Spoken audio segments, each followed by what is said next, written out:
ഒറ്റ ലക്ഷ്യമേയുള്ളൂ. ശബ്ദം ശ്രവിക്കുന്ന നമ്മളൊരാൾ പോലും നരകത്തിൻ്റെ അഗ്നിയിലേക്ക് പ്രവേശിക്കരുത് എന്ന ഒരൊറ്റ ലക്ഷ്യം മാത്രമേ ഇത്തരം പ്രോഗ്രാമുകൾക്ക് പിന്നിൽ സംഘടിപ്പിക്കുന്ന വേള ഇതിൻ്റെ സംഘാടകർക്കുള്ളൂ. ഒരു പക്ഷേ ഇന്ന് ജുമാക്ക് പോലും ഖത്തീബ് ഇമാം നിസ്കരിക്കുന്ന വേളയിൽ രണ്ടാമത്തെ റക്അത്തിൽ ഓതിയതായിക്കൊണ്ട് നമ്മൾ കേട്ടത് സൂറത്തുൽ ഗാശിയയാണല്ലോ. അതിന് തുടക്കഭാഗം എങ്ങനെയാണ് പ്രിയപ്പെട്ടവരെ? ഹൽ അതാക ഹദീസുൽ ഗാശിയ വുജൂഹുൻ യൗമഇദിൻ ഖാശിഅ ആമിലത്തുൻ നാസിബ തസ്ലാ നാറൻ ഹാമിയ തുസ്ഖാ മിൻ ഐനിൻ ആനിയ ലൈസ ലഹും തുആമുൻ ഇല്ലാ മിൻ ദരീഅ ലാ യസ്മിനു വലാ യുഗ്നി മിൻ ജൂ.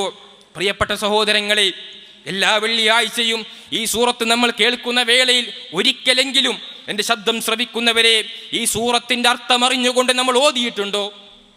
അള്ളാഹുവിൻ്റെ ഖുർആൻ പറയുകയാണ്, നാളെ പരലോകത്ത് ചില മുഖങ്ങൾ, പ്രിയപ്പെട്ടവരെ, അവർ മുഖം താഴ്ത്തിയിട്ടായിരിക്കും ഇരിക്കുക. എന്തിൻ്റെ പേരിൽ? അവർ പ്രവർത്തിക്കാത്തവരാണോ? ഒരിക്കലുമല്ല. ആമിലത്തുൻ നാസിബ, അവർ ഒരുപാട് പണിയെടുത്ത് ക്ഷീണിച്ചവരാണവർ. പക്ഷേ അവരുടെ പ്രവർത്തനങ്ങൾ അവർക്ക് ഉപകാരപ്പെട്ടിട്ടില്ല. അവർ നരകത്തിലാണ്.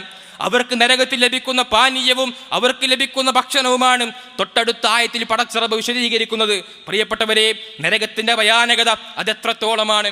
റസൂൽ സല്ലല്ലാഹു അലൈഹി വസല്ലം പറയുന്നുണ്ട്, സ്വഹാബത്തെ നാറുക്കും ജുസ്ഉം മിൻ 70 ജുസ്അം മിൻ നാരി ജഹന്നം. അല്ലയോ സ്വഹാബത്തെ, നിങ്ങളുടെ ഈ തീയുണ്ടല്ലോ, അത് നരകത്തിലെ തീയിൽ 70 ഒരംശം മാത്രമാണ്. സ്വഹാബത്ത് തിരിച്ചു ചോദിക്കുകയാണ്, യാ റസൂലല്ലാഹ്, അല്ലാഹുവിൻ്റെ പ്രവാചകരെ, ഇൻ കാനത് ലകാഫിയ, ഒരു മനുഷ്യനെ കരിച്ചു കളയാൻ ഈ ഒരംശം തീ തന്നെ ധാരാളമല്ലേ? റസൂലിൻ്റെ മറുപടി, പടച്ച റബ്ബ് തീയെ 69 ഇരട്ടി അധികം ചൂടുള്ളതാക്കി മാറ്റും. പ്രിയപ്പെട്ടവരെ, ആ നരകത്തിൽ പോയി കിടക്കാതിരിക്കാൻ വേണ്ടിയിട്ടാണ് ഇത്തരം പ്രോഗ്രാമുകൾ